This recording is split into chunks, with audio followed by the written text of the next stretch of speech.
Thank you very much, Kuma's introduction and invitation for me to speak to you today. And I have to say, I'm very impressed with what this program really can deliver. And it makes only sense that this is the right location and right place to do so, because so many chemical industry around, and there's a very strong technology base and to provide such a kind of service to industry. And I would urge those who are coming here, sitting in the audience of our industries, and taking very serious consideration for joining this particular process. I'm very honored to tell you a little bit today. Original topic is chemical looping, but then last night I changed a little bit to reflect a little bit of the computational side, but in the very basic computation based on the directed numerical simulations. And I'd like to talk a little bit about physics, and then at the end I'll move into the technology, just to tell you very exciting about the chemical looping technology is going on in my research groups, and any computation is very important part of it. So to be very specific, I want to talk about directed numerical simulation using various disposable techniques and the industrial boundary methods. And I will introduce the metal oxide reaction engineering, which, by the way, is the topic of my institute lecture this year at ASUG. And I'll talk about chemical looping platform and the process system efficiencies. And you can see these are the computational techniques used to study this particular type of topics. And this is density function theory calculations, and then the MS using the rate equation. And these are the references for the first part of the presentation. In case you want to know more details, the Journal of Computational Physics is online with 14 on those techniques.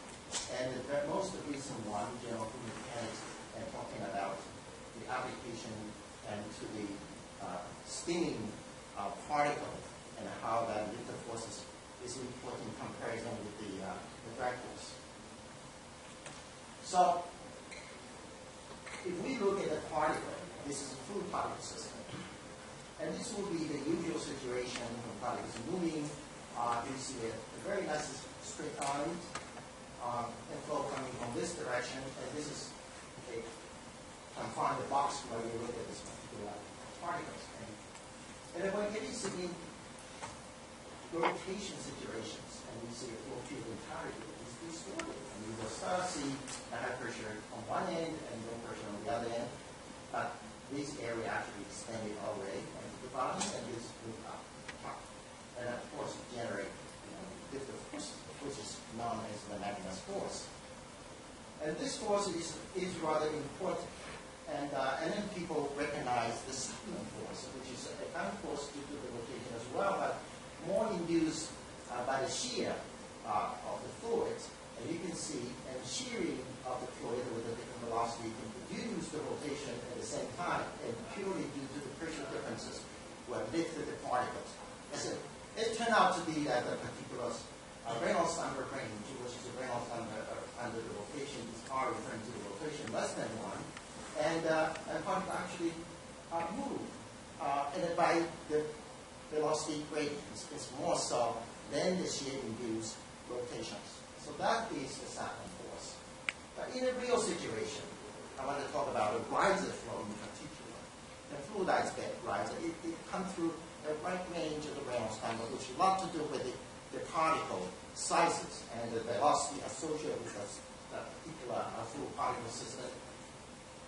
And the Frank Schaefer of NETL actually has done very, very nice video, high-speed video, and it has proved and actually measured that rotation speed of a particle, FCC particle, and Oscillate particle, other type of particles as well, in the riser flow with a velocity exceeding the meter per second, and it's seen the rotation actually at 10,000 RPM, rotation per minute. And then if that is the case, one needs to go back to look at how rotation induced lift force affect the entire particle motions, particularly in the context of the drag force. Because everybody essentially focus on the right drag equations, but how lift force affected the drag equation is a very important factor that has to do with exactly particle rotates or not. There are many reasons particle rotates, but I'm just simply putting down the Reynolds number associated with rotating speed. And this is just a second, and it just into the rotating per minute. So this is a tenth of thousands. And we can see also in Schaefer's experiment, and some people also do the experiment to show so. So we are now looking at exactly how this rotation, lift forces really affect these entire motions. And we're using the latest Boltzmann, and this particular technique is actually saying that if you are doing the computation in the fluid phases, but there's interface of the particle. So this is a direct numerical simulation. We actually compute precisely, what it is. And I will show you the verification of those behavior with respect to analytical solution. And it turned out to be, if you wanted to increase the latest Boltzmann from the first order accuracy to second, an interface of these boundaries of the solid has to be moved inwards to about a 0.3 of the grid size. So this has been extensively investigated because we converted latest Boltzmann to Navier-Stokes equation. Eventually, that will tell you, exactly your order of accuracy is delta x squared or delta x cubed. And then it turned out to be, by moving in, and that gives you a much higher accuracy. The reason is not quite clear, but it happens. So I wanted to use the latest Boltzmann and couple with the inverse boundary techniques to do so. And what is very unique of our work here is this is the fourth order position of the inverse boundary. That's the highest order of accuracy. And so the result produced is extraordinarily accurate. And then just very brief background on the latest Boltzmann techniques. So you start to see the particle concentrations, functions at the time and the locations, and propagations equal to the collisions, and then the particle density functions, and is always compared with equilibrium conditions, and the differences are divided by the relaxation constants will give you that kind of motion of the fluid. And then, of course, interface situation with the force is introduced. And this is the force introduced and applied to the boundary of the interface. And there are a number of equations which I will not elaborate. And there are two slides will show you a number of equations. So the basic idea here is you're looking at the particle motion, and it has an interface. And an interface of the particle is represented by markers. There are so many markers. And then the motion of marker has to be coincide with the motion of the particle because marker is a part of the particles. So there is an interfacing between the motion of the marker and the particles, and then the marker interaction with the fluid because the force is generated from the marker when it has to distribute it, has to spray over into the fluid phase. And this computational domain usually is referring or required you do this kind of spreading. And so there is a type of equation given here. It's basically used to describe the fluid phase and then how this force turn on the marker is produced and how that particular extrapolation taking places of the fluid velocity from the bulk phase into the interface. And those are a type of iterative scheme is used because force distribution will have to distribute it into a multiple grid locations. And then another set of equations basically is to start saying how do we do it for the fourth order Rank-up methods. And there's extrapolation on the times. So the latest Boltzmann give you the grid of delta t to delta t and 3 delta t. But this particular extrapolation give you in between the 0.2, 0.4, and 0.5 delta t. Because if you have more intermediate steps, your calculation or computation results will be more accurate. So these are the kind of steps you're in and you do so. So I want to briefly tell you results. And you have a computational domain. And the reason we do that is we're always thinking you're layering calculation at the larger scale. The subgrid model type of concept will be very important. And the subgrid is based on the subgrid mechanics and some of the force relationships. And the subgrid can be obtain that relationship with a very accurate direct numerical simulation. So this is our way of thinking. And then for that reason, this very accurate direct numerical simulation techniques to develop to do so. So just very quickly looking at comparison with existing information. And this is very famous.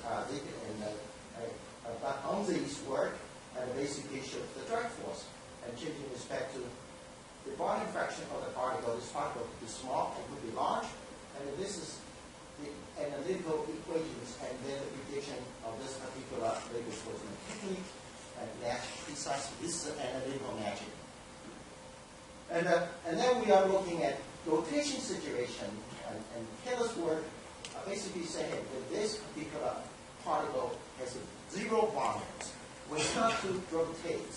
And what would be the little force given under those limiting cases? And we did a calculation that matched, extrapolated into exactly this point. This particular calculation also tell you the volume fraction effect on this particular little force. So in other words, the particles are small, gradually getting large, and start to rotate at a certain rotating speed. What would be that little force?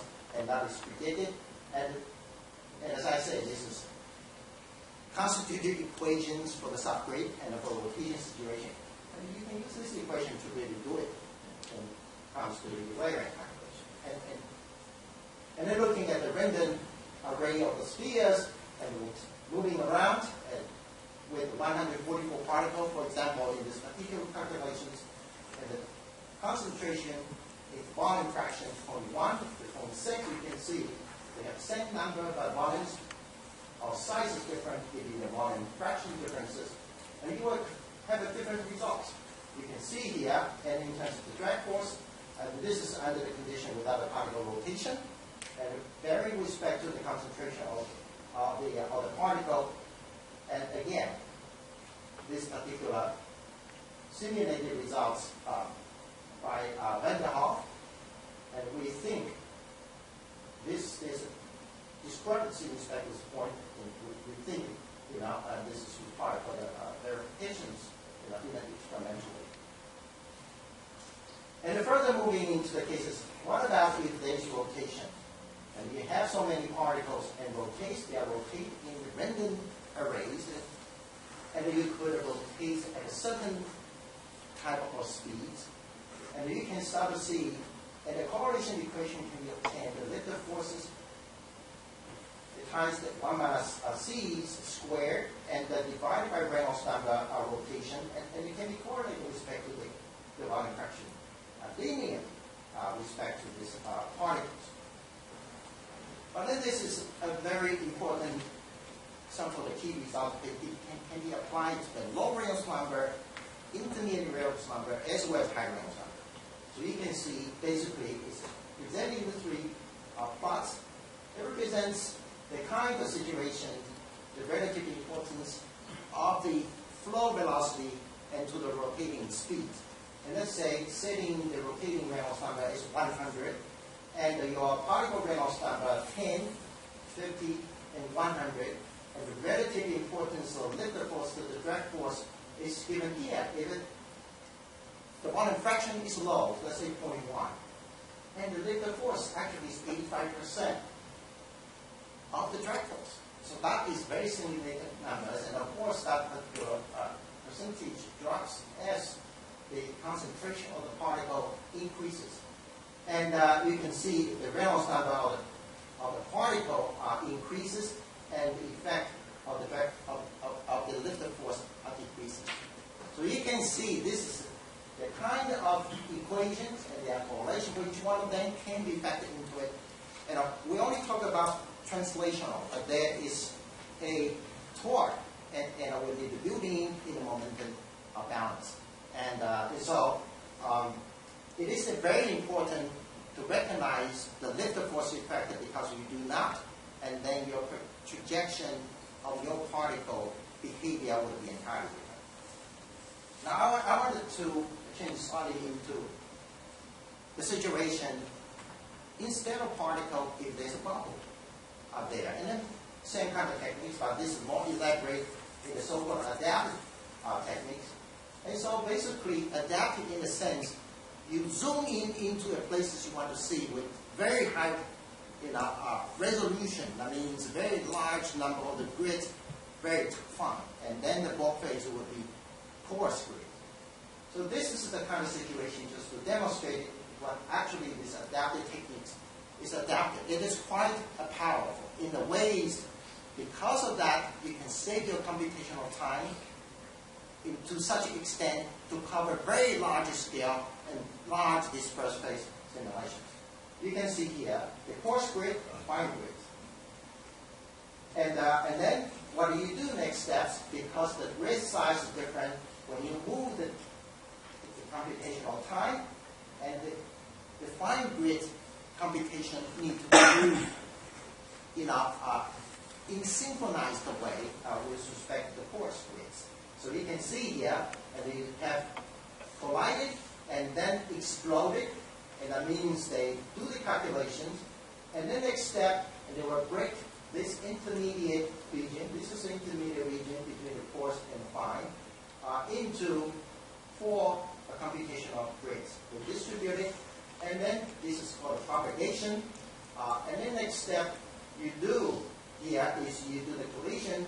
So you have this particular, the velocity will move to this fine grid, and then the collision taking place means their propagation going on.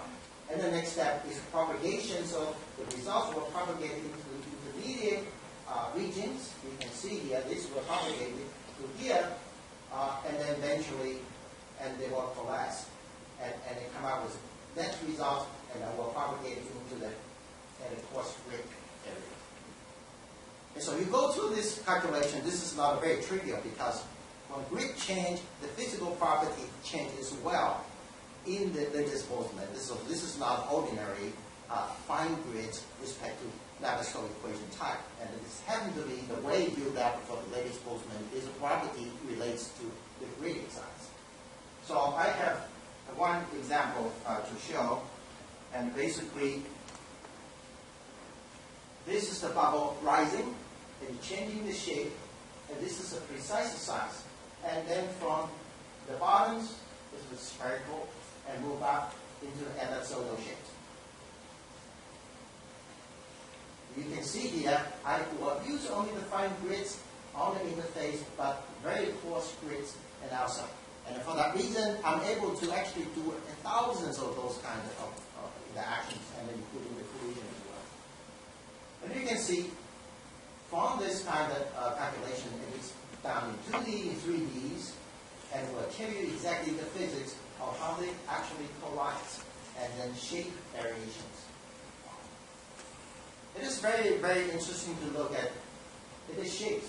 You can see here, we call it an ellipsoidal cap bubble, but this is a very well-known relationship, expressed in terms of the Reynolds number, Eccles number, and Mook number, and put forward by Baga Weber. And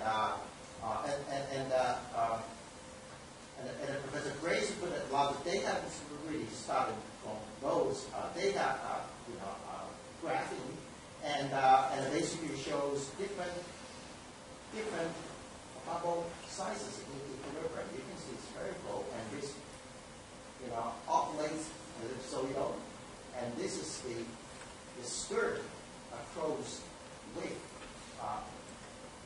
And you can see bubble actually has a spherical cap. You can see here there's a dent at the base of the bubble.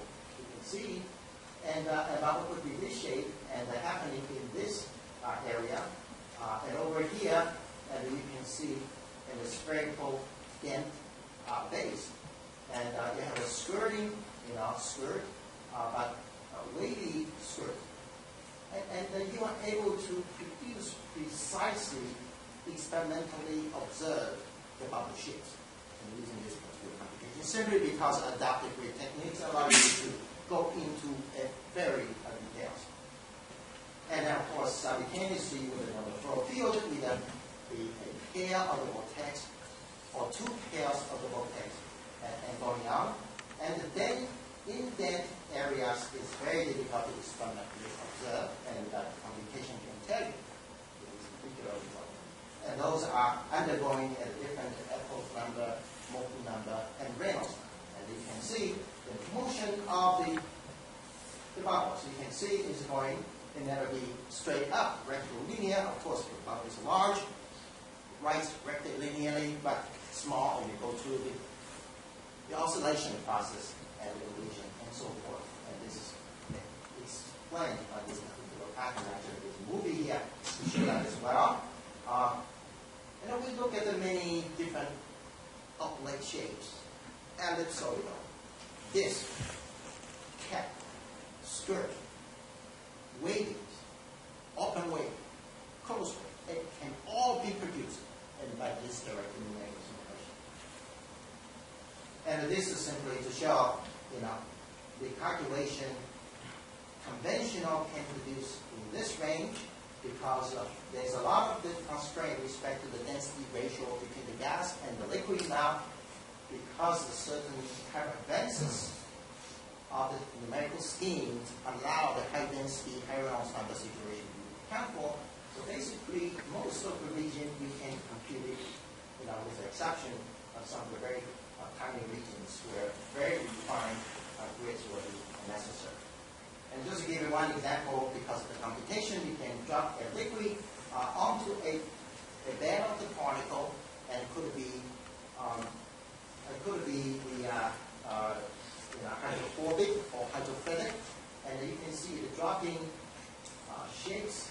This is exactly what happened on the side view and the top view. And you can even continue to compute the penetration. And once you specify very accurately the interfacial property. And the latest Boltzmann allow you to specify those properties, and simply because the interfacial forces I mentioned about it, and you add it to the forces, and that can be mathematically done. Another example I wanted to talk about has to do with the microfluidics.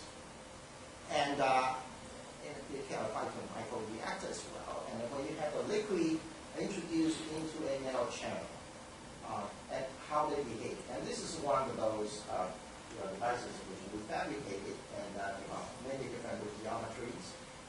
That depends on the applications. So, you will see in this particular case, this is a situation.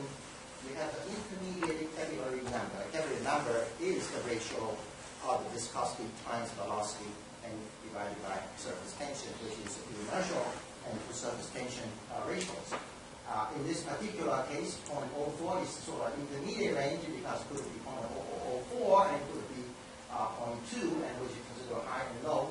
So it has to do with the surface tension be high or low. You can see you are able to produce intermediate capillary number situation compared to experiment. You really have a very nice drop there. And you also see in this case, this is the case of low capillary number situations. And then you have really this the bullet shapes or slot shape. Oops, I think I passed that one. Okay, this is a very exciting case, and it has to do with the medical applications. And this particular object, which is a microorganism, actually, you go through the contractions, extensions, and because microorganism surface is flexible, elastic. And an ionic liquid is area. And here, ionic liquid is a net bulk flow, the blue colors, and here's different sort liquid carry one cell each time, and through the magnetic tweezers, and putting the microorganism into this droplet, and it will move into the system, and eventually the cell is being broken, and the PRC and duplicate and immediately detect. So this is one of the biomedical methods where one can just take one cell and be able to tell the genetic information. And using the microfluidic technique, and it was totally stimulated. And we are part of the NSEC team, which is nanotechnology, National Science Foundation Centers, and our job is to do the simulation of this particular cell and trap it into the microfluidic channels. Now I want to change the gear now into an area which my group has spent 20 years to develop chemical looping and industry here. I think that this is a common ready to change the industry. And particularly, we're talking about the Shale-Gas. We're talking about using hydrocarbon as feedstocks. Now you can use chemical looping methods and to provide the oxygen from the layers of the metal, so-called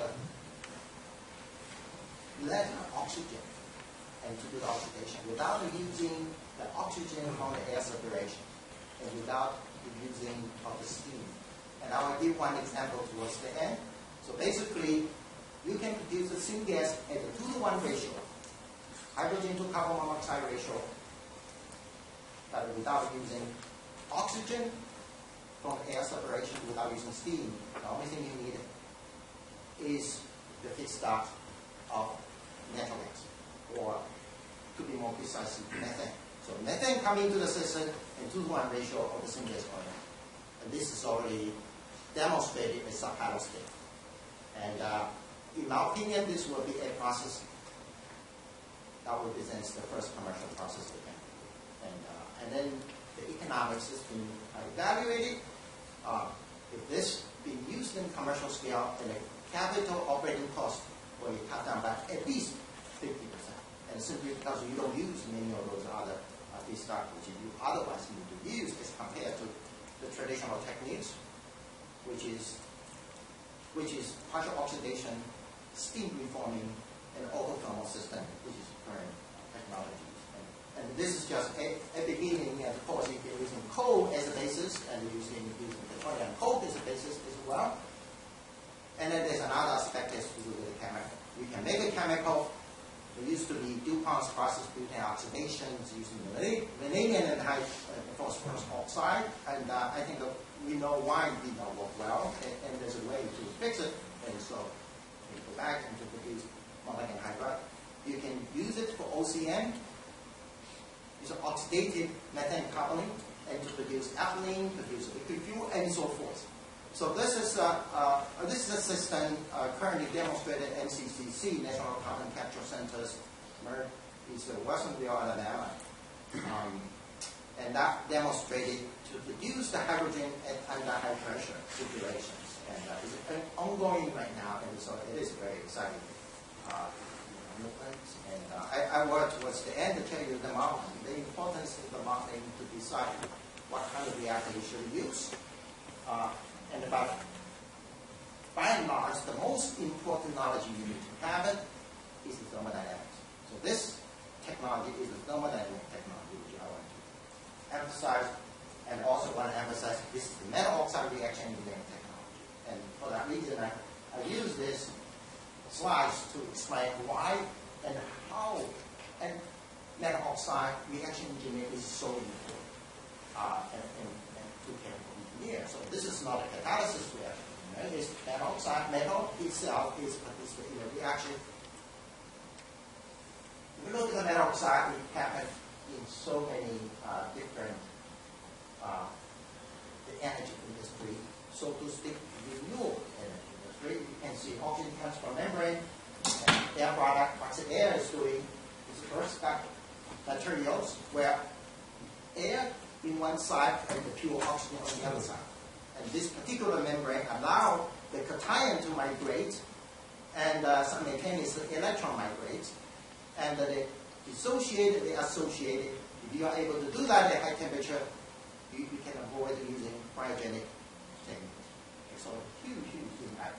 And if you look at the solid oxide fuel cells, you already know, you have this, the yttrium stabilized zirconians as electrolytes, and you can have the oxygen going through here, but the electron cannot go through. And it can go through the outside and generate electricity, and then the ion goes through the inside, and this is metal oxide as well. And you look at the phosphor-based light-emitting diode, and this is actually one of those Nobel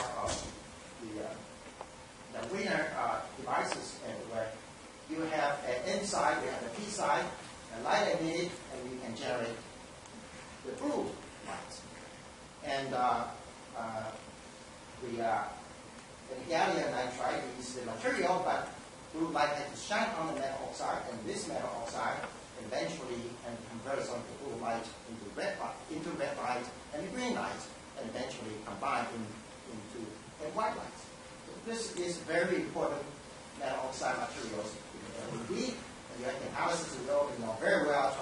Oblate like it shine on the titanium dioxide, and it created the electrons to move, and then you have a pair of the electron and holes, and you do the oxidation reactions, the electron to the reductions, and the holes to oxidations.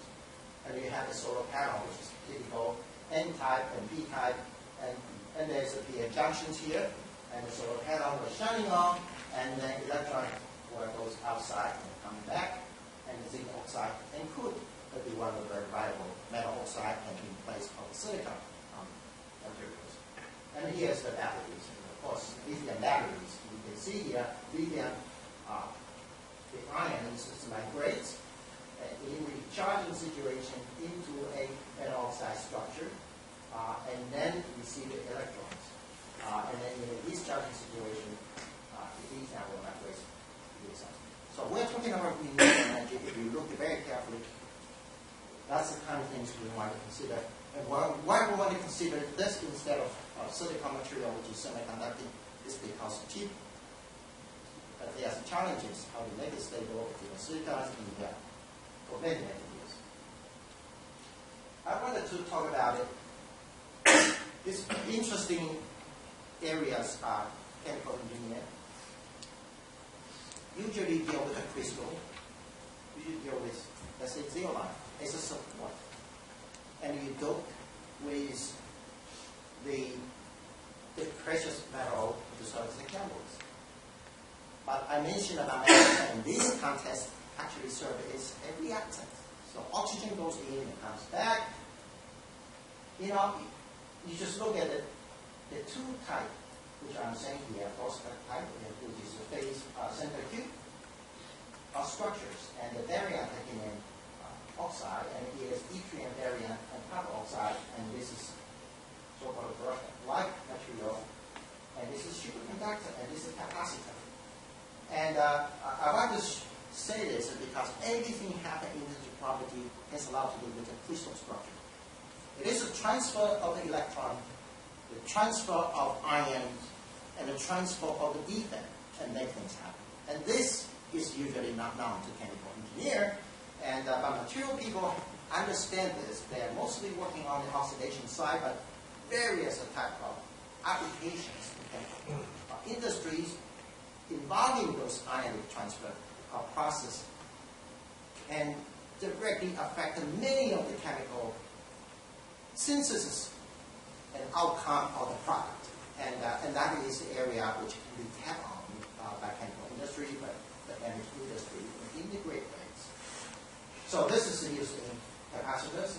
And I just superconducting. This is 1987's Nobel Prize materials. And basically they found these cubic structures, and variance in the middle, and copper is here, and yttriums, and they found that there's one layer missing copper. And that is the reason the electron can migrate very quickly and give you the superconductivity. And again, try to understand the structures. And I want to use iron as an example to tell you this migration effect, because iron is the cheapest. well, it's not the cheapest. You look at the silicon and from the sand, it's even cheaper. But iron oxide comes from hematite, right, mineral or materials, and that is cheap enough because it is only about $100 per ton as compared to nickel, which is $10,000 per ton. I think the one idea is always be mindful with respect to the cost because at the end you want to generate a product which make the money. Okay, so I'm using iron oxide example, and which is 4 different oxidation states. Fe, and you have oxide. FeO is not exactly 1:1 molar ratios, and actually it's less than 1 for iron because there's a defect. And then you have magnetite, Fe3O4. You have hematite. You can see structure is different. And this is an FCC rock salt type. And then, you know, the red one you see is oxygen. And then Fe is entropic completely in all octahedral interstices. And over here, Fe3O4, and you can see 1/2 occupied tetrahedrals, octahedral, and 1/8 in the tetrahedrals. Okay, so they are empty sites in those octahedral and tetrahedral structure. And this is hexagonal closely packed structures, and they call it Corinthian type. And you can see this cubic cell is quite different from the other one because this is hexagonal, and this is a cube. This is a cube. And then if you can see the oxidation from this goes to here and goes to here, which is the usual oxidation process of iron oxide. You know, iron has to move in order to form that structure for that particular materials. And for that reason, iron, you know, I'm talking about the cation and iron migration become a mass.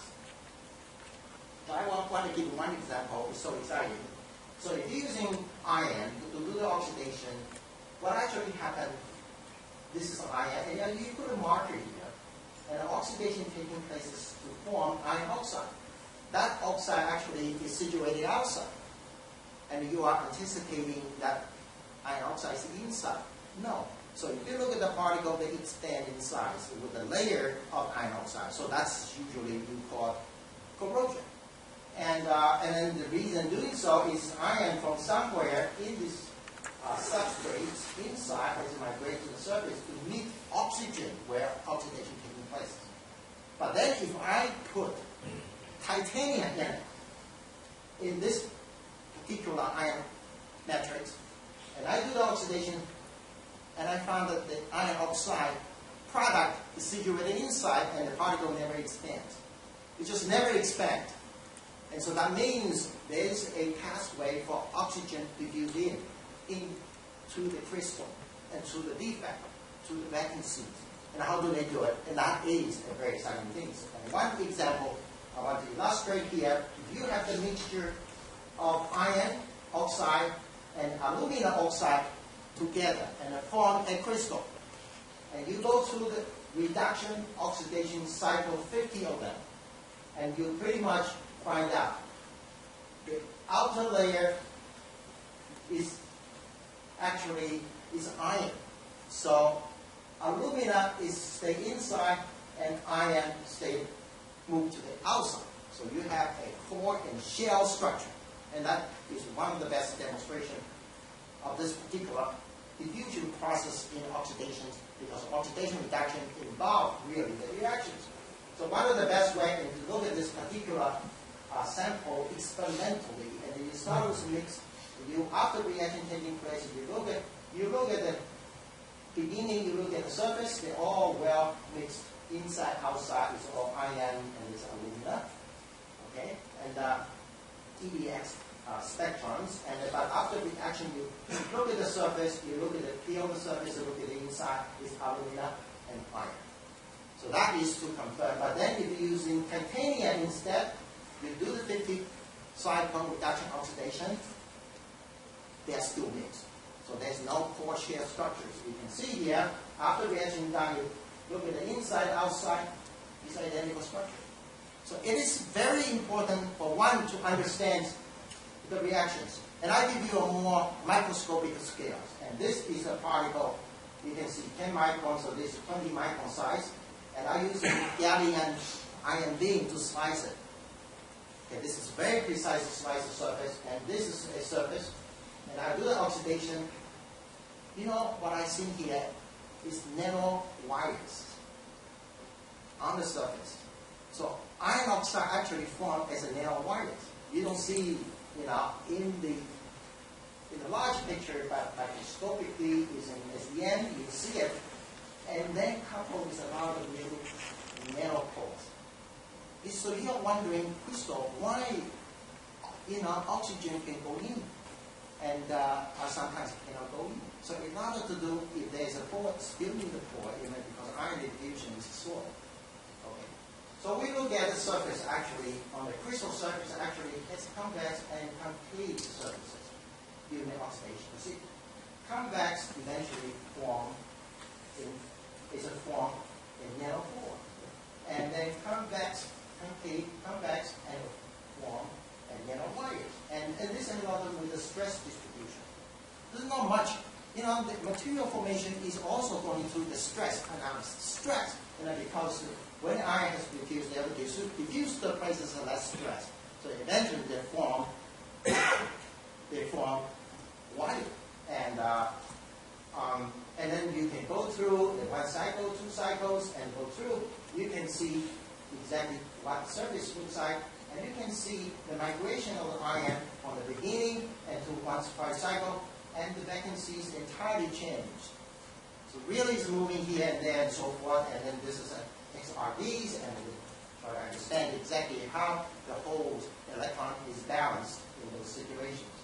And then the different temperatures, 700, 900, you see a big difference in the surface porosities. This is the surface porosity, and this is the side voids distributions, and then this is the X to show indeed you have iron, you have titanium in places. I think this is the part I want to tell you about computation. So material computation is very important.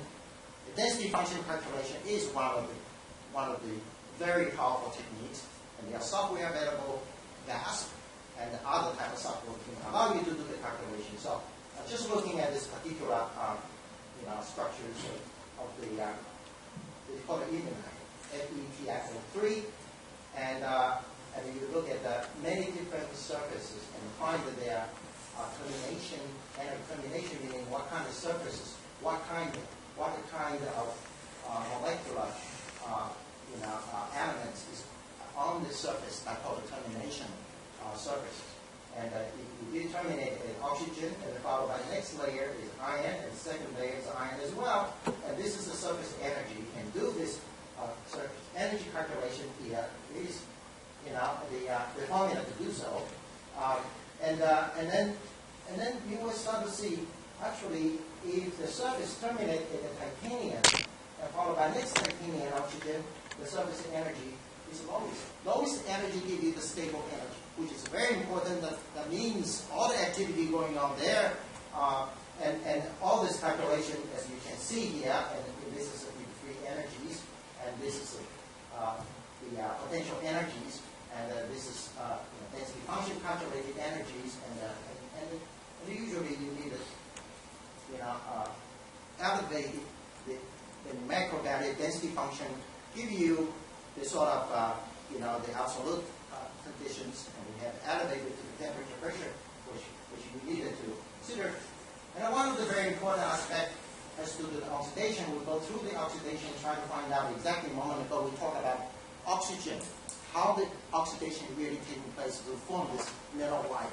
And that can be explained now through this density calculation. So you look at the molecules of oxygen, and this is a surface I just mentioned. It's titanium surface, which is the most stable one. So I did a calculation, find the surface energy. So original condition set as 0, and then I do the calculation if surface of oxygen is absorbed onto the titanium, and then eventually break the bonds, and eventually reorient it. What is the energy changes in this particular absorption, bond breaking, and reorientation process? Eventually, this is the one essentially give you the net of Y. Okay. So there are energies here. So you do the energy calculation, and pretty soon we know the mechanism. Exactly how the oxygen is absorbed, how net of Y forms. So what happens? Titanium, oxygen is absorbed onto the titanium, and then the bond breakage, and then see, surface is supposed to be iron oxide. So there's ion transfer from the below, and by the same time, electron will transfer at the same time because these oxidation reactions can transfer. And then you will start to see the product formed underneath the titanium. And this is iron oxide, and this is the mechanism each time when this wire growth, and you have the iron oxide formed product, and then this particular area is keeping growing. But tip is always titanium.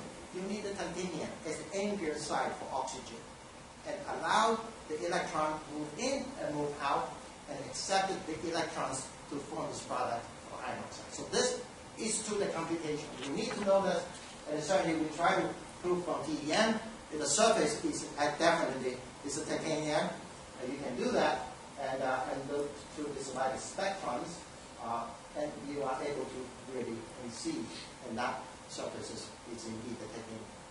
So it is very important to have a support and understand the growing mechanism, and from that process, and you understand how to control and develop your product. And another example is to do ionic diffusion. Diffusivity. Diffusivity is very important, and today we talk about solid diffusion. It could be varied from 10 to the minus 5 to 10 to the minus 25 square centimeter per second. Okay? And why they diffuse? Because they are defects. There are basically two kinds of defects. The Shale-Gas defect and the Frankel defect. It's different, and the Shale-Gas will go to the left side, and this is go to interstitial spaces.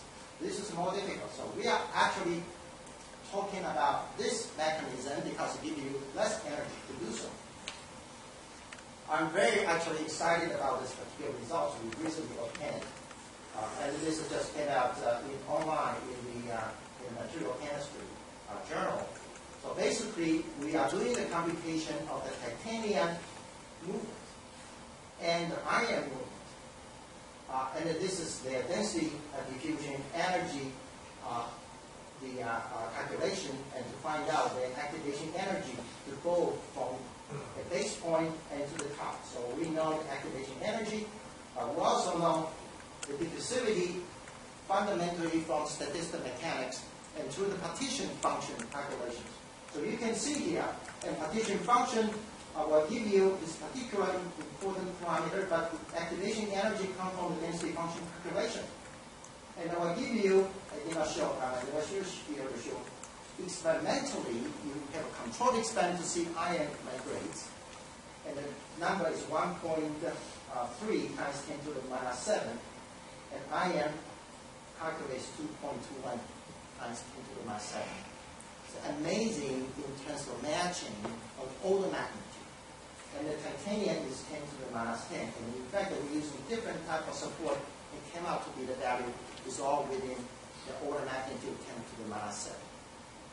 It is very important because without this calculation of results, you are able to tell exactly how long it takes, for that oxidation reaction.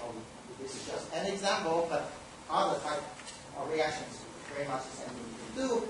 And once again, vacancy energy you can calculate, and surface energy you can see here. The on the subscale energies is higher, and then the surface energy.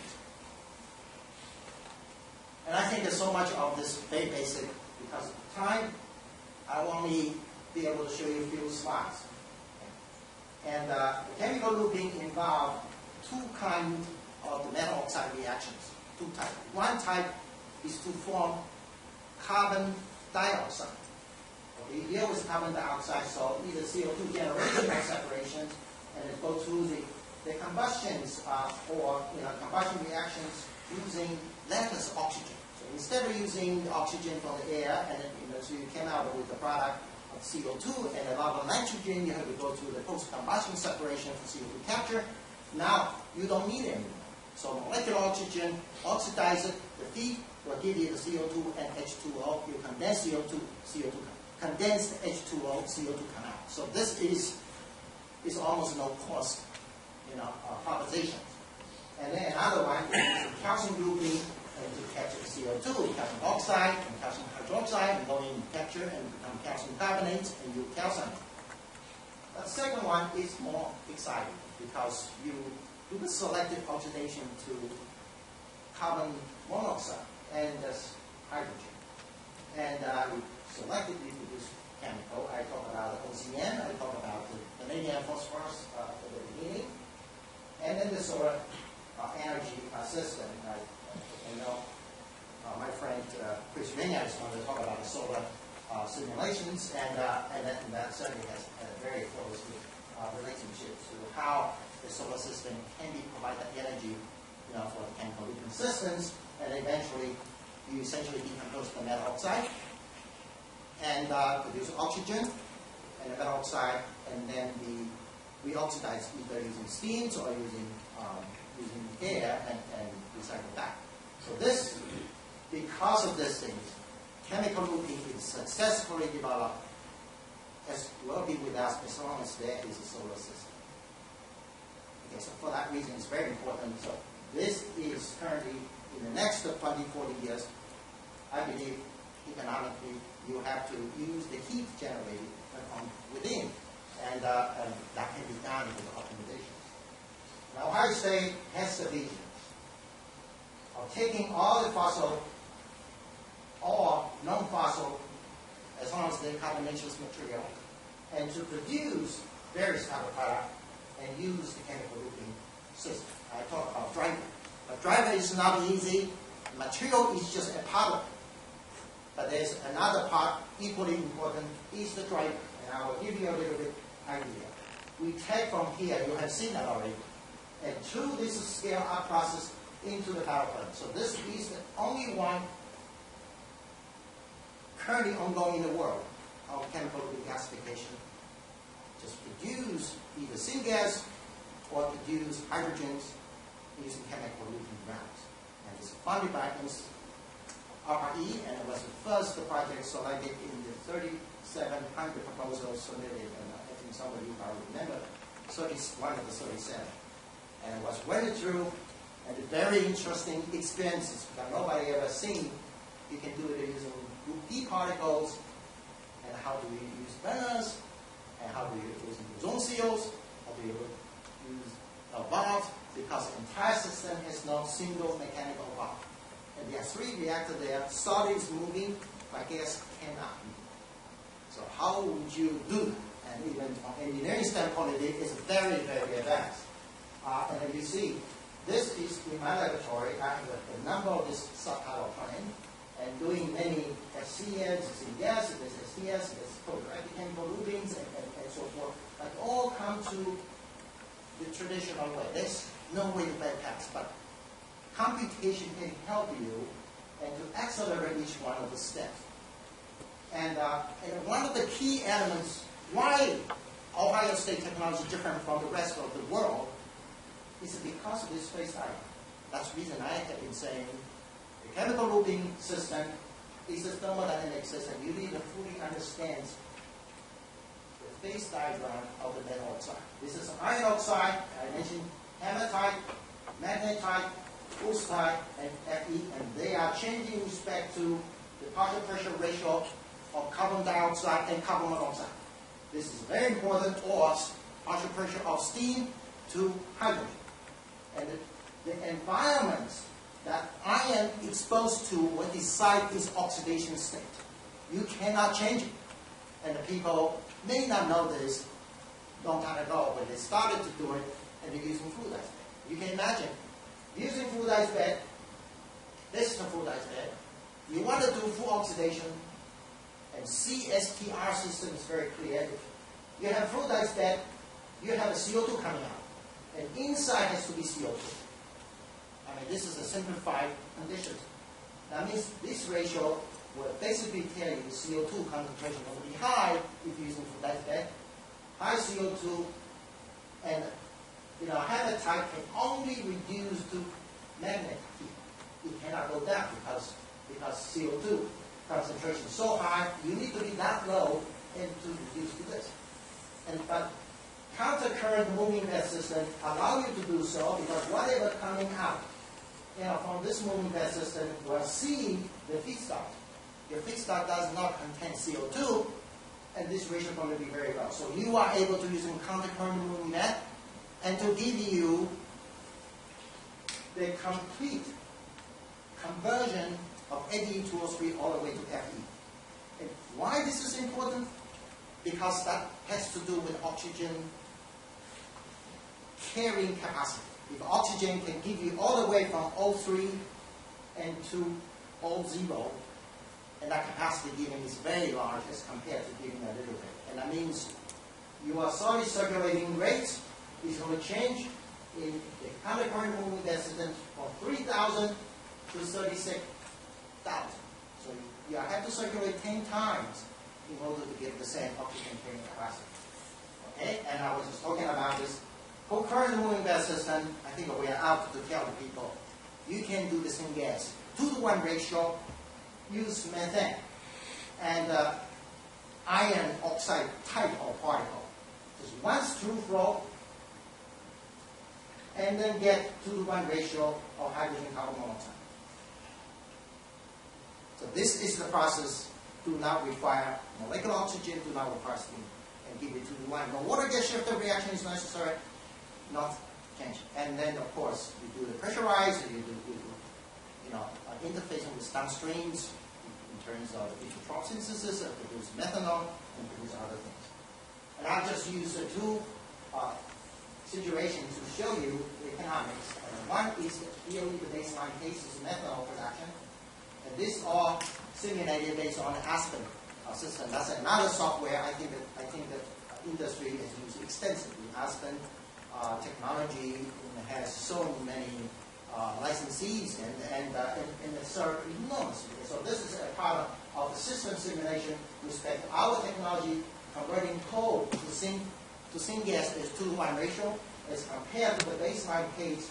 So baseline case, you have a gasifier, it goes to the water gas shifter reaction, you have all this treatment, eventually methanol synthesis.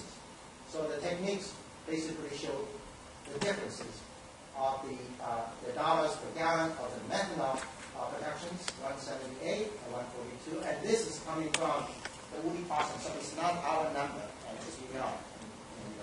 Everybody with their technology will do well with their number, but this is the third party, is our partner doing this.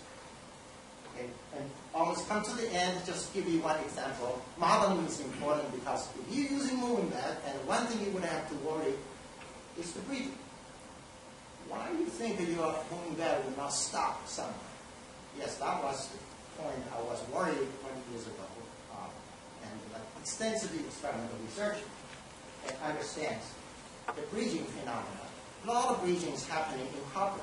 You have a conical copper and it breathes somewhere. But if you have a straight situation with a fine inside, then what you do is you go to look again. You go back to look at the genetically here. Shield testers that give you more circles, and I give you relationship between the major and the minor principal stress and confined yield stress, and the internal angles between the particle and the walls and particle. So this all parameter. You do all this analysis and force balance under the flow and under the arching situation, and it's very interestingly you come back to a very simple equation. So your reactor diameter has to exceed these particular expressions. And FC is unconfined ES stress. Any particle has its own confined ES stress, and smaller particle, the number is bigger. So for that reason, small particle easy to arch. And the fine particle, inside the system will also increase. And then here is the gravitational effect and so forth. So once this analysis is done through the modeling effort, you are able to do it. So I wanted to conclude this presentation by saying computation is end-to-end handling techniques to process innovation. Exactly what Kumar was saying. And it's so important because moving along in my research group, we are few people whose job is to just do computation to ensure we don't misguide. And I want to talk about the metal oxide reaction engineering. That is common. It's exciting, and a chemical engineer including this. And thank you very much for your attention.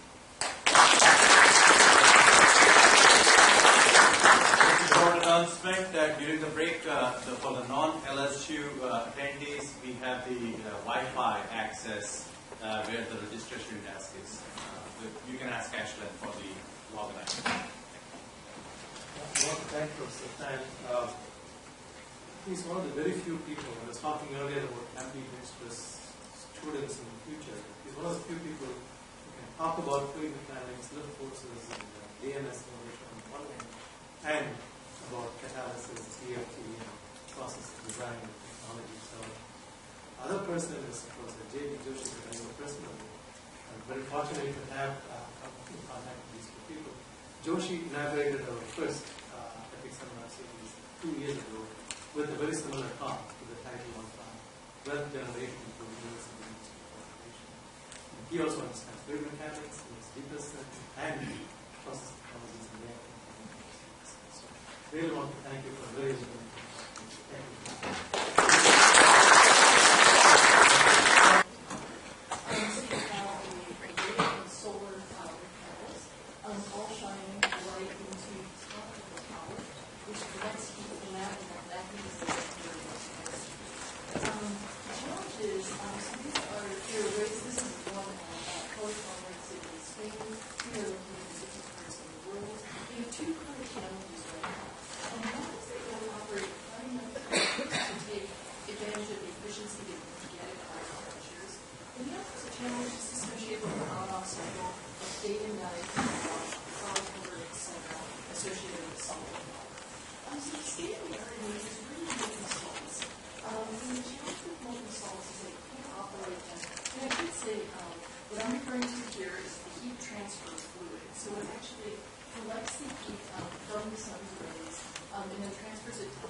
such that you can use the full radiative power of the sun.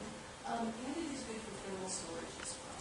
So to see how this integrates into the process, and that's really what we're focusing on here. So this is the new element associated with the solar receiver, same as the heat transfer fluid. So basically what we have here is the sun. This is our array of solar panels down here. They shine their light to the solar particle receiver. This is where the particles that are lifted up from a cold silo are heated up here, fed down to a hot silo, and then reintroduced into the process as needed. And right here, the idea is for a fluidized bed just to be used as a heat exchanger from that heated container to gas, and then it can be fed to the column. And so what we're really focusing our energies here is this solid particle receiver. This is a schematic of the very first prototype where we basically have sand fed up here. It bounces through an array of tubes. It does not see the sun directly. So each of these tubes are hollow. They're what is heated by the sun, the interior side, and the particles fall in the exterior side of those tubes and are heated up. So that's the geometry we're interested in.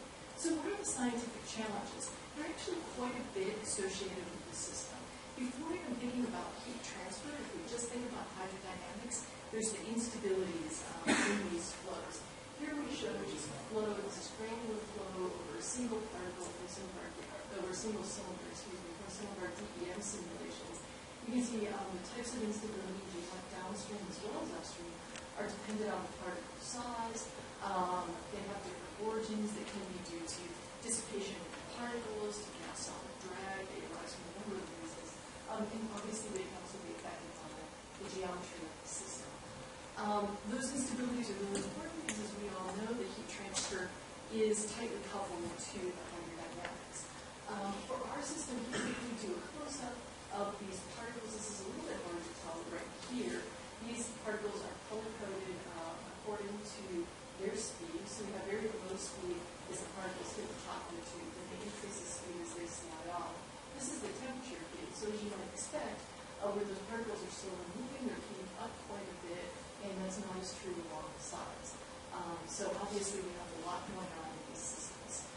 So our short-term objective with this project has been to develop a continuum model with no 2D parameters. So we only want physical parameters that are measurable as inputs into this model. And we want to validate it.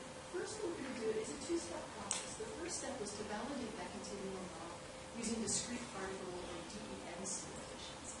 The idea there is that it's a clean set of data. You can generate it pretty quickly relative to generating a new set of experiments.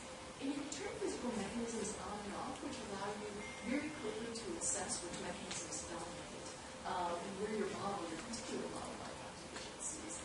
And ultimately, we want to compare experimental data. I'll show a little bit of this at the end of the talk. Our long-term objective, of course, is to design and optimize a solar receiver which is efficient. This is part of a Sunshot project that's funded by the Department of Energy Sunshot. Their goal is, it's a 10-year project overall, the DOE's project, I should say. And the goal is by 2020 get concentrated solar power at 6 cents per kilowatt hour. So it's a pretty aggressive goal. We have several partners on the site that we're talking about, just a little heads up. And so our modeling approach, as I said, is to use DEM initially as our ideal data to validate this continuum model. Why are we using a continuum model? Well, a discrete model, going back to it, when we treat gas as a continuum, solid as discrete particles. They're incredibly computationally intensive. The largest DEM simulations that have been done on the order of 10 million particles. And we can have billions and billions of particles in our industrial system. So we can't use those to actually design and optimize that system. But they are quite high quality compared to continuum, because in continuum you have a single equation of motion for that solid space. You get that single equation of motion because you've averaged over major particles, and you have to subsume their effects in those terms that arise from averaging, things like the stress field, the heat flux, etc. But these are much more computationally efficient. We can apply them to systems of realistic and practical size. And so this is why we ultimately want a continuum model, but are first going to use that DEM model to validate it. So just taking a quick look at a comparison between hydrodynamics experiments and DEM. I'm actually going to start with DEM. Here we go. The first prototype of this experiment was actually carried out in Ellis Ben's group at Ohio State. And this is the second or third row of sand passing floating past the hexagon, you can see there's clearly flow instabilities here. You also see that in our simulations. These are the DEM simulations. Down near the bottom, these are color-coded, so that light color in the middle just means those particles are a little colder than they are inside, so you can clearly see the instabilities. So for the hydrodynamics, the state of the continuum models is fairly good. This is just qualitative. I don't have enough time to show quantitative as well. Where our focus really is on that heat transfer. And so the mechanisms for heat transfer are what everyone expects here. We have a heated tube at the wall of that heated tube. You have gas wall convection, clearly radiation away from it. And then away from that tube, we can again have particle-particle convection, particle-gas convection, as well as particle radiation.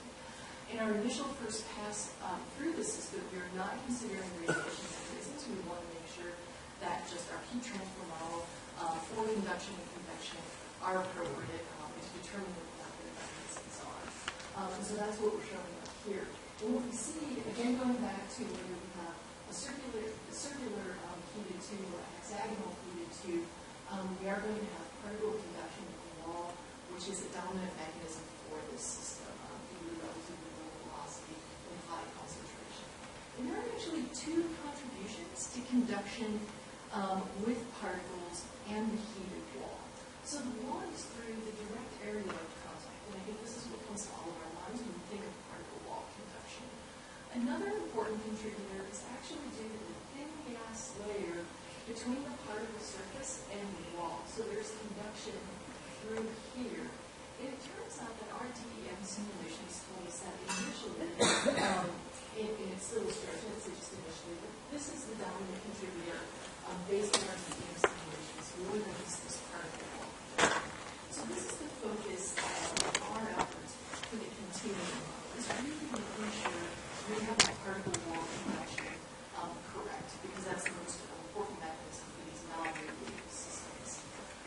So if we go back to DEM, again, this is our ideal data, this is our testing case. We have thermal energy balance over individual spectrums.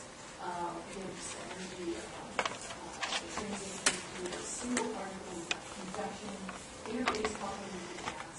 Then we have particle wall conduction and particle fluid wall conduction. Again, this is the part that I really want to focus on because it's the most important in our system. So if we think about how this is modeled, we basically have a rate of heat transfer equals some heat transfer coefficient times the temperature between the wall and the particle. That heat transfer coefficient is basically integrated over this grayed out area over here. So from the point of contact at 31, or the subject point, to what's known as essentially a lens radius. This is the dotted line out here. Remember I said I wanted a model without any adjustable parameters. So this is not a physically measurable quantity.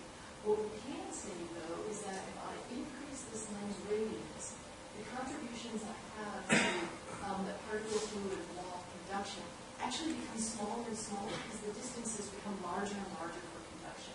So the main contributor to that interval is really at the short distances, and we're totally, I shouldn't say totally, we're insensitive to that lens radius. It's only going to make a correction of less than 1%.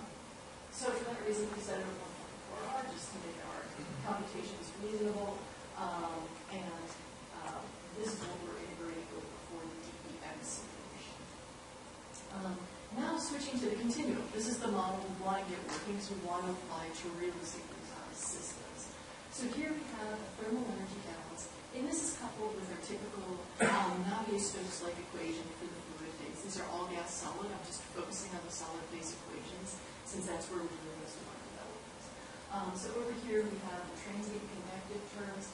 On the right we have the conductive terms. So there are some terms that are, when it's applied to the interior, I should say you have particle fluid wall.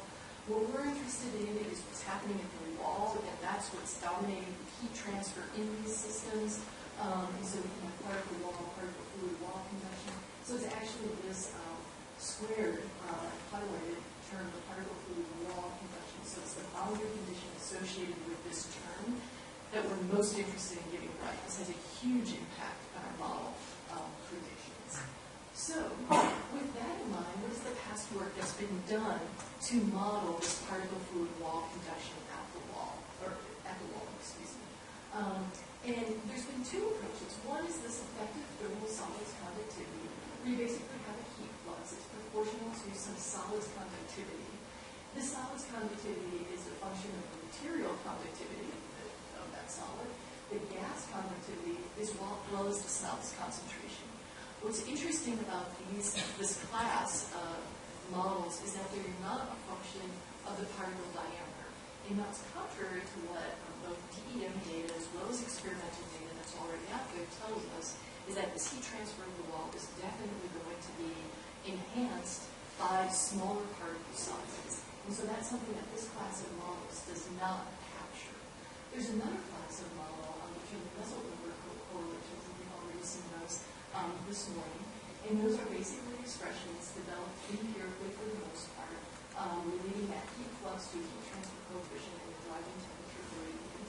The interesting thing about these is they've all been developed for packed-bed fluids. So they are not a function of concentration. They are a function of particle diameter, but not a function of concentration. So this is where we want to make our contribution. And I'll show you that our DEM did not compare well kind of in our first comparison with the existing data sets. So that's how we needed to make a contribution. This is just basically rehashing what I did on the last slide, so I don't want to go over it in the interest of time. So if you look at past work applied to our current system, so we're looking at DEM simulations of these particles falling over gravity-driven. The is heat is similar.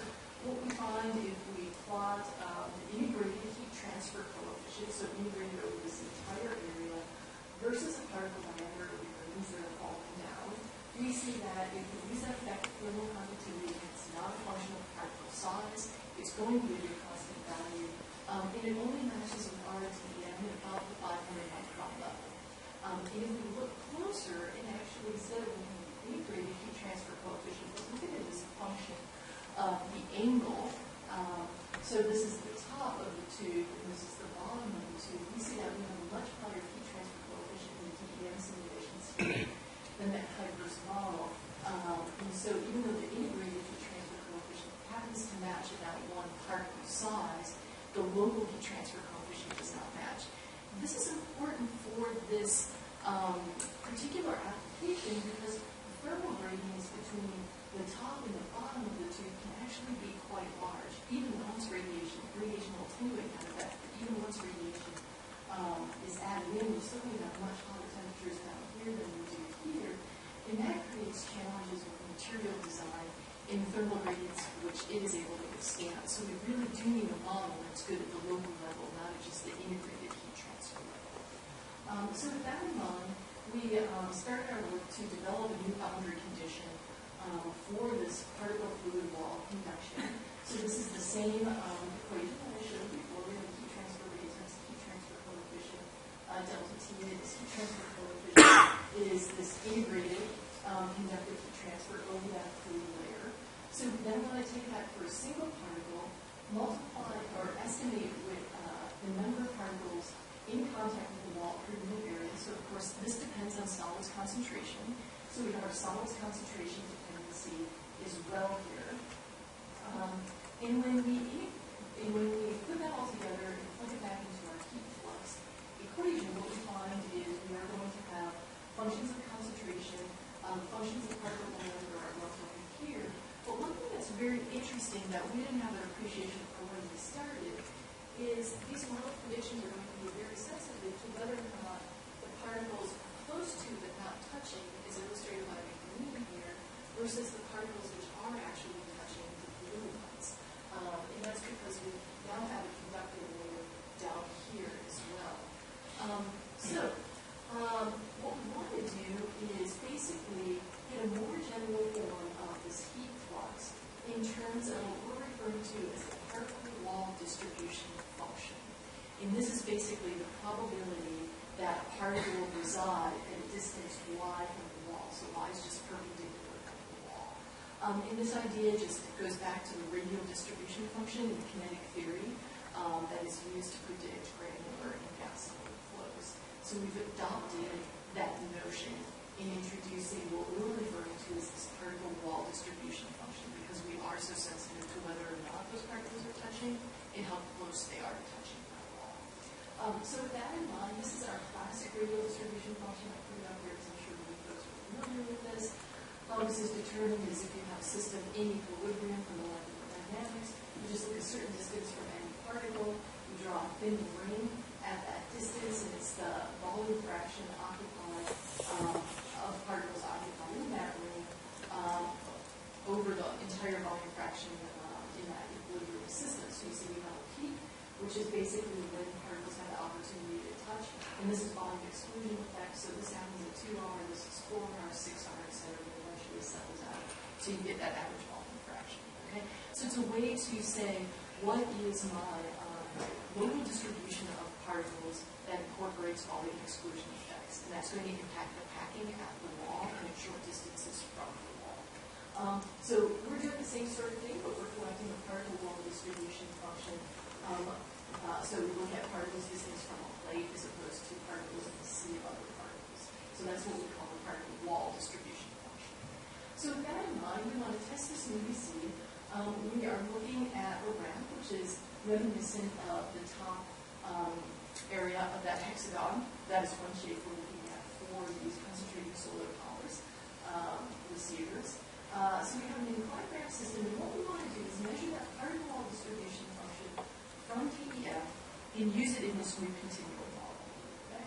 And so when we do that, we see that this is our heat flux is a function of distance down this ramp Our DEM is in black. That new continuum model with this particle wall distribution function from DEM simulations is in red. So we have a really nice local match of the heat transfer coefficient.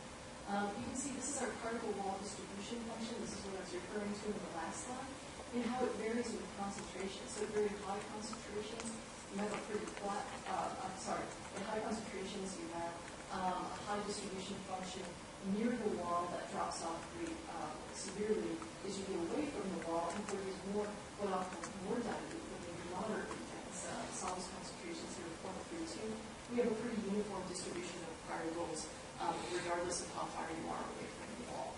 So this, which we collected from DEM, was incorporated in the continuum, and we got really nice comparisons. And for people who are really paying attention, you might say, well, that's nice, but the whole point of using a continuum model is that you're not going to have the DEM available, right? You want that continuum model to be a function of continuum variables only, not what you extract from the DEM. This is what we did simply for proof of concept of our continuum model, and that we got the right physics, and that this radial distribution function is really critical to getting accurate predictions. And so we convinced ourselves of that, because we said, well, let's take this radial distribution function straight from DEM, plug it into continuum, and does our continuum model work? It does. It predicts quite accurately. So now what we have to do is say, okay, well, this radial distribution function, how can we make it a function, if possible, of only continuum variables? Because we don't have DEM there to extract it. We want to make it more universal. That's the key. And so to do that, what we did is we took our heat flux equation and we rearranged it into the form of a Nusselt number. Okay? So what we have here is the Nusselt number. It's HD over K. Remember, this is the heat transfer coefficient. This is where integrals come from. And this is our new radial distribution function. Okay? And so our hypothesis here, and this is the big one, is that this new particle wall distribution function is only a function of solids concentration. You might say, well, where did that come from? Are you just getting lucky? And the answer is no. What we really did was borrow those ideas from the kinetic theory of gases. We know the kinetic theory of gases, as well as when it's high, randomly flows, that radial distribution function is a function of concentration only. It doesn't depend on geometry, thermal properties, etc. Okay? So once we made that hypothesis for our new particle wall distribution function, our Nusselt number over its maximum value of maximum packing collapsed versus solids concentration. Okay? So this is that ratio, the Nusselt number over its maximum value versus solids concentration. This is for different ramp angles. This is for 4 different particle sizes. I put a whole lot of other things. I didn't put a whole lot of other things up here like we did, like change restitution coefficients, geometries, etc. Okay, it collapsed really nicely for all of these. So now what we have is this Nusselt number correlation based on this idea of a particle wall distribution function, which is only a function of solids concentration. That's great, because solids concentration is one of our new variables in these continuum models. So with that in mind, let's take a look at how this new continuum model performs versus DEM. This is a ramp system. And again, here we have the heat transfer coefficient versus distance down the ramp. So this is a local heat transfer coefficient. Our DEM data is in black. The new model is in red. Okay, so here we're just using that previous expression for that Nusselt number, which depends only on solids concentration. It's a purely continuum model. And you see they do really well. This was the old heat transfer, the effective thermal conductivity model of Molaris. This was the Nusselt number correlation. The green one, Piper's, was the thermal conductivity. This is another Nusselt number correlation. So you can see that they either over-predict or under-predict compared to our DEM, as well as our continuum model. This is the number we developed that Nusselt number and that radial distribution function from. So where you really want to get serious is where you start applying it to other geometries just to make sure you're robust. And here we applied it to an array of hexagon as is in our CSP receiver. And what we see here are two different particle sizes. The red is 200, the black is 300. This is a local heat transfer coefficient where 0 degrees is at the top of this. Now we're in the second row, actually, so it's this row here. The top right here, you see a depression because when particles hit this, they're going fairly fast. They're not sitting there, but they're sliding along the top wall. That's where you see the higher heat transfer coefficients. And when these particles start to disengage from that wall is where you get the steep drop. But again, the solid lines are the continual model predictions. The data points are DEM simulations, so you see it actually does quite well for this much more complex geometry as well. Is the time over? I'm sorry, I missed your signals. 0. Okay, I'll finish there. We do pretty good with experiments as well. That's preliminary. Thank you very much for your attention. Sorry.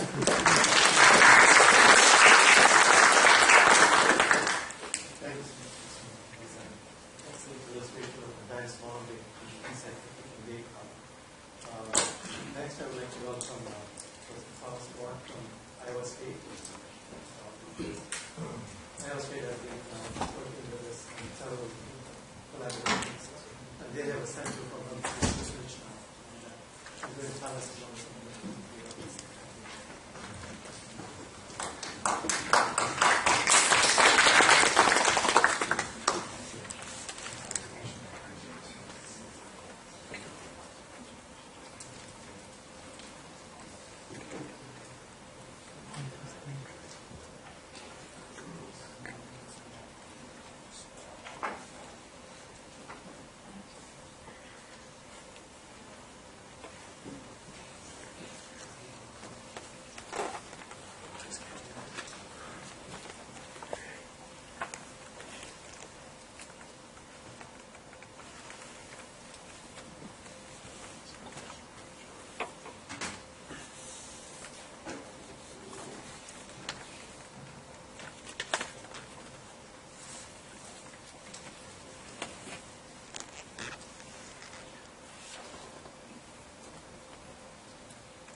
sort through the details here of any of the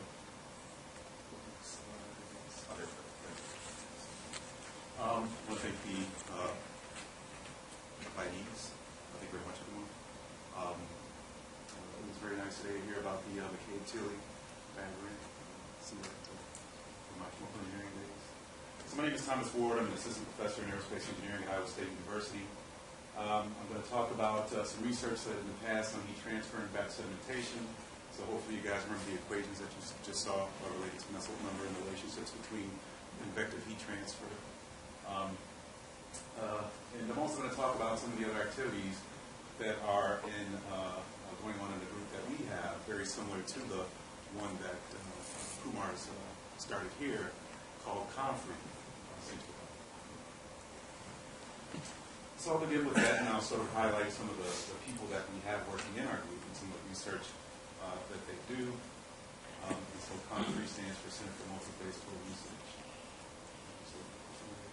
So these are the people who basically started this, and Shankar is really the sort of lead of the group here, who always mentions that he started this by trying to buy pizza, essentially, for graduate students that are regular GAMs, granular flow meters. Rodney Fox, who was away actually for quite a bit last semester, was also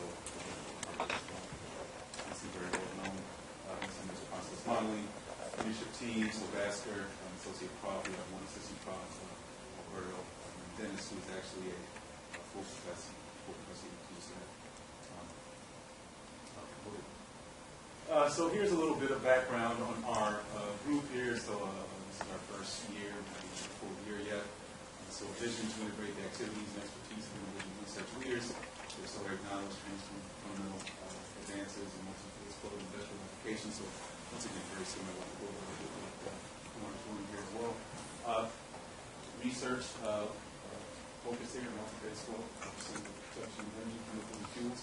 You don't have the benefit of having a large number of chemical plants in Iowa, unfortunately, except for those that deal with usually fertilizer, or those that have relevance to farm industry for the most part. But we're hoping to spread out the gains for the most part. Novel devices and treatment for human health. So we don't have a medical school either, but that hasn't been a side. Okay, so this is what we've done so far. So the intellectual focus, discovery, of course, development of theory and models. So that's sort of what I've been side here, sort of showing how the group is sort of broken up and to integrate this knowledge, of course, in the form of CFD software tools, of course, that can be used by industry. And of course, we want to use experiments whenever possible to validate those computations. And so this is sort of the sphere. It's a very, very simple and so this is sort of how the group is broken up. So it spans many length and time scale. So this is the process sort of side of things where you start at the molecular scale, where you start at this scale. Then you go to the particle scale, so that's where Shankar definitely comes in on the computational side. Doing very high resolution CFD simulations of cortex particles. On the terminal side, we have microwaves and mechanical engineering. Rodney Fox does sort of the large scale reactions that you can see. Alberto gets very close there to the system scale, plant scale, and Mark White essentially does actually a lot of the economic analysis and use for the models that, for example, the industry can be very much interested in. On the material side, that's where we fit in for the most part. So we have the microscale physics, very, very small scale. So looking at sportsman-type simulations, mesoscale physics. So sort of interested in not only the fluid mechanics, for example, of droplets, but also surface tension as well. And data fusion and optimization, and also the application of devices. Okay, so this is our industrial engagement. So this is fairly new for us. We're trying to get this essentially started up. A set of short courses to facilitate knowledge transfer essentials. I'm hoping that invite tomorrow out some of the people perhaps from here. Just to see these locations and send the invitation to us. Workshops on experimental techniques, affiliates, programs, consortiums, using open foam as sort of the tool that everyone's using nowadays. Industry, of course, is also interested in this one. And here's our vision. So getting into the different types of research, and so I'll just pull these pictures up for everyone to see what it's like here. So Ted Heindel is sort of the lead in terms of experiments. He has a lot of bulk columns in his lab. He also has an X-ray machine, so it allows him to perform some experiments where he can actually X-ray gravity, essentially, where he's able to focus different planes, actually get more detailed analysis of the particle fluid structures and how they evolve essentially over time. We also look at some biomass mixing as well, and some similar techniques and analysis. So this is a very important in Iowa State. So once again, since there's a very large number of people who are interested in farming, there's been a lot of interest in being able to convert some of that biomass. So, for example, the corn stove that's left over, essentially you can strip the kernels from the stalk of the corn, converting that into fuel. Krishna here actually does, he's more of a scientific kind of person. He does a lot of high resolution computing, so GPU, so CAD, let's say. So basically, how to mesh pieces onto very complex objects. James Michael, no picture here, so he's very good. He's a professor as well. He actually does quite a bit of laser imaging, so determining inspiration from ways to reduce fluorescence. Alberto, who actually came here to visit not too long ago, so we mostly in this high resolution computing. There's a scale as you can see, so following analysis. Jonathan Riegel, he's in the aerospace engineering department as well, looks at high-speed flows, or I shouldn't say high-speed flows, but high-speed flows past particles, for example. So you can have the hopper, and let's do, for example, simulate a shock wave moving past it, very important, for example, glass wave propagation. Here's sort of the same simulation, so the particles here are fixed, and there's a shock wave essentially moving past it. You see here, the gray lines are some of the reflected parts of the shock that actually pass through, and blue red circles are electricity. So there's Shankar as well, so the mentor as well. So it's even a separate part of it's very high resolution DNS simulation of particles. Dennis also is an experimentalist who studies this is mostly tailored wet flow, way to generate here. Let's see, wet flow, photobioreactor. Okay, that's right. For algae. So essentially, you want to feed algae.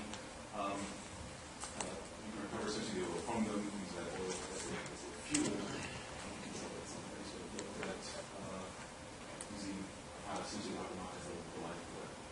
And so here we're coming to some of the work that I've done here. So I have done some experiments in granular flows. Essentially, instead of looking at a vibrating sieve, that's sort of the common way that's used now to separate particles of different sizes. Sort of looked at rotating tape. So this isn't quite the correct scale here. So this thing's actually tilted to an angle. Just put the camera there so that you can actually see it with the tape all the way parallel to the camera. Essentially, depending on the camera speed, so the dark colored particles here are actually small. They're actually blue filter at the bottom. As you can see, by changing the speed, actually it will change the location of these very small particles. So it's a new way of setting. This is what I'm actually going to talk about here a little bit on. So it's actually right after this slide here. So back segmentation and pulse heat system is important. A lot of my research, though, I'm probably more well known in terms of looking at drops and bubbles and how they break up, for example. So I can do microfluid crisis. Actually, have some fun you might come from this stuff. Study surfactant absorption kinetics. Becoming very important nowadays. It's a place where you operate some of the tertiary recovery processes involving flooding using surfactants becoming relevant again. Okay, and so this is just some of that research also. So let's get on to the topic here. So what I'm interested in transferring back sedimentation. It's actually motivated by industrial process, maybe one that's not so relevant here in this area because you guys are still able to go offshore since you extract your oil in places further north. From here, the main way that oil is recovered is actually from digging underneath the ground and recovering in the form of tar sands. So tar sands are very viscous, very heavy, very high concentration of particles, almost near the maximum packing limit. That's a consistency almost of peanut butter, essentially. And so you want to extract the oil from it. So how is this done? You have injection well, and what I'm injecting here is essentially steam, very high pressure, very high temperature. And then you have production well, essentially below that, where you suck out the liquid. You also need some filtration in order to separate the sand from the liquid, but then you have to filter to separate even further. You have to separate the oil and the oil. So it's a very, very intensive process. But supposedly there's a very large amount of tar sands in Canada, Alberta. There are many different sites that are working on this. So it hasn't been studied, to be honest, in detail. There's an interest in sort of optimizing this process. So my interest, though, is more from a fundamental point of view, essentially, what's the optimal heat transfer? What is heat transfer, for example, in these types of systems? So not even looking at the steam injection, so just boiling it down. So boiling it down essentially to just heat transfer tar sands themselves. So SAGD actually for a couple of oil companies, and there's at least one that has contacted me some interest in looking into this even further. It is sort of the forefront. So the theory of sedimentation is actually fairly well known. It was actually formulated in 1952 by G.J. Kinchin. Just a couple of equations, I don't have to mention. As I'll show a couple of other ones essentially later on. But he essentially assumed that there's some concentration gradients essentially in the particles as they sediment from the liquid that they're suspended in, and form essentially a cake, later very high concentration particles at the bottom. So the way that this forms basically is a 1D conservation equation of fusion of particles. You see they're just sedimenting essentially. And the velocity of the particles is determined essentially using Einstein's relationship, which is allocable concentrations. And so these are what the main modes of sediment look like here. So here's the concentration. So we've seen what different variables and values for concentration. We use 5 here.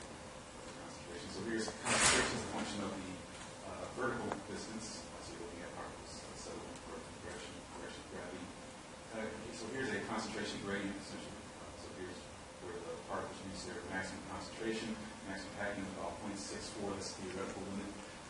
That's how we have machine experiments. And here's sort of another concentration boundary essentially. And here you have sort of the clear fluid. So you can see that there's sort of 3 different ranges here. So this is the maximum concentration range.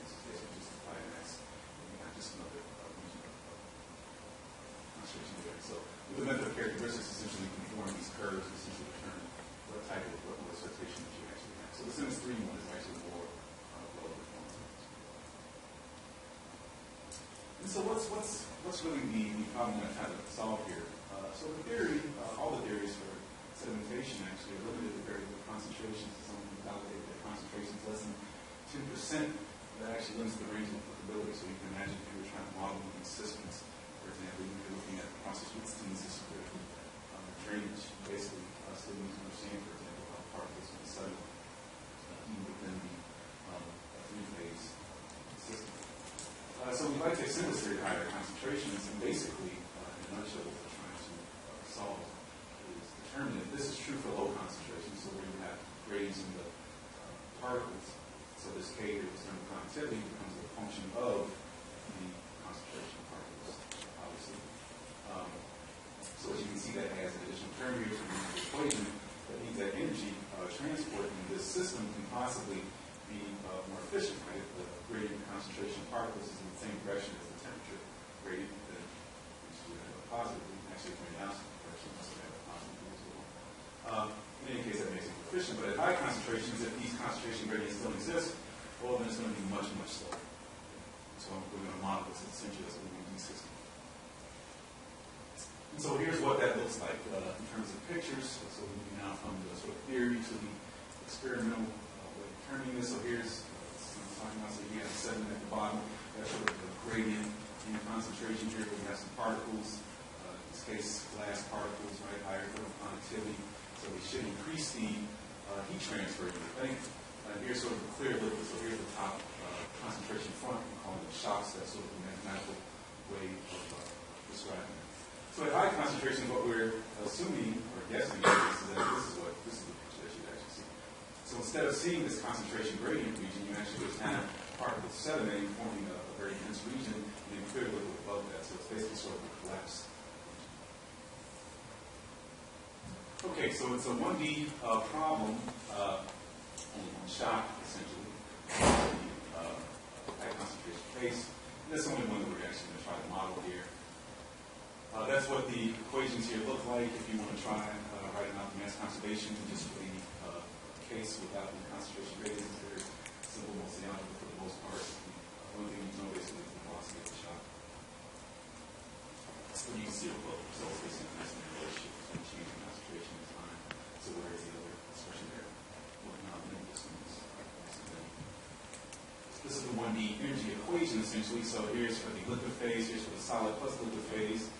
So you need some boundary conditions. So the difference here is that the thermal conductivity is constant in this case here. It's time dependent. And again, sorry, this is only for the high concentration case. Here are the boundary conditions. So there's the big temperature at the bottom, temperature of the free surface. At the free surface, you also that's the basically the bulk outside of the free surface.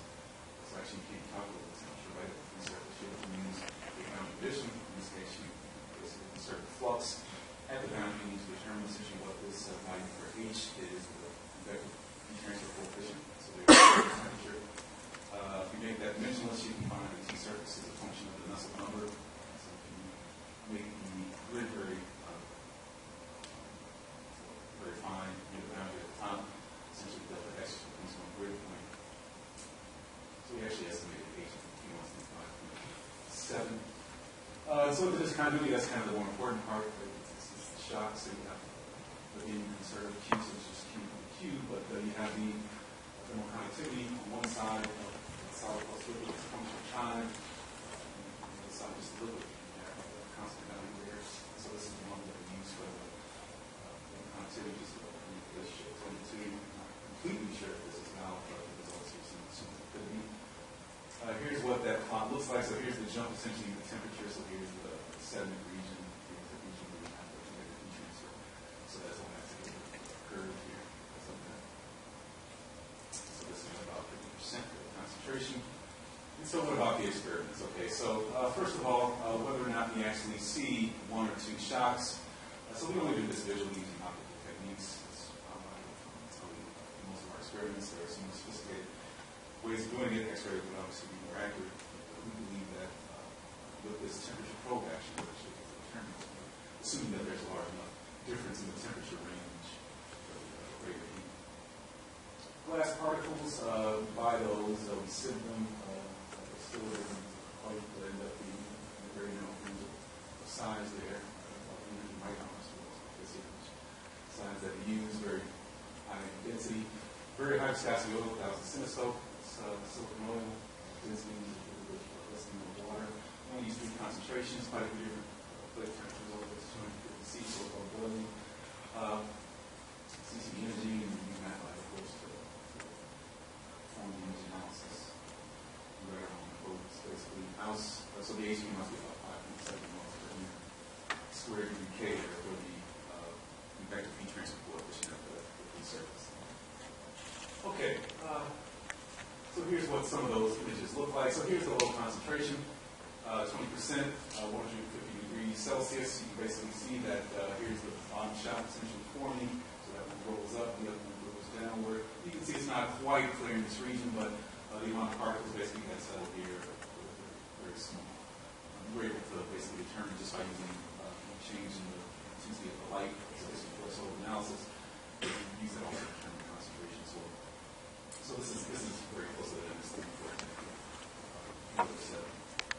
If you go to very high concentrations, at least it looks like there's only one shot. Now, of course, at very high concentrations, light's going to have a much harder time getting through the sediment, so it's not clear that that's actually the case with one shot.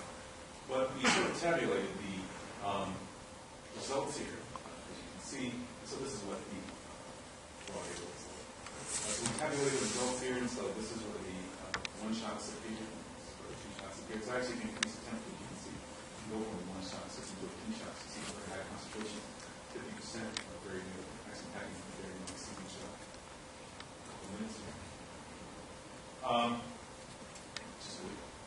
So in order to compare this though with our model, we actually have to measure the shock velocity. Just for the top shock. We do that for all the cases where we see basically one shot. We do it for the other ones as well. Just measure the top one.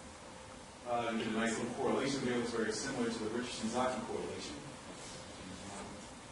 So you need the maximum packing and measure that as well. It's about 0.59, 0.6 essentially for these particles. We don't think they're perfectly spherical like the glass particles. They're cheap, but we can find them both.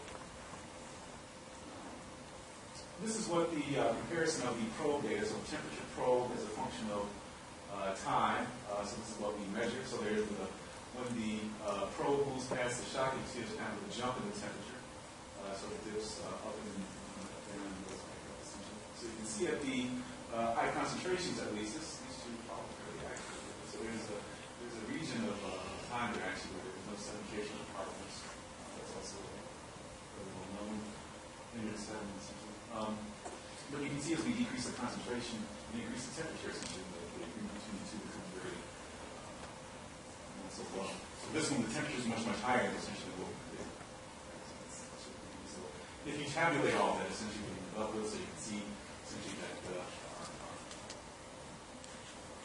liquid temperatures and actual temperature is very good for the 30%. They actually almost all agree in the one-shot model. As you can see, there's basically a transition here for 40%. So at a very high temperature where we at least observe two shocks, which is not very different, but we look at lower temperatures, essentially we saw only one shot for the 2 degrees further below. Same thing here for the 20%. So the 20% above 100 degrees, basically always 22 shots. This is what we observed. And for all those cases, you can see that's very important thing between the two. So in any case, in conclusion, it seems like that for lower concentrations, as you can see shots that observed at higher concentrations, bottom shock does form at various times. Concentrations, close to maximum packing to one-shot systems, but their shape data clearly shows the threshold concentration above which heating a fluid is relatively slow. Okay, so that's basically what you do.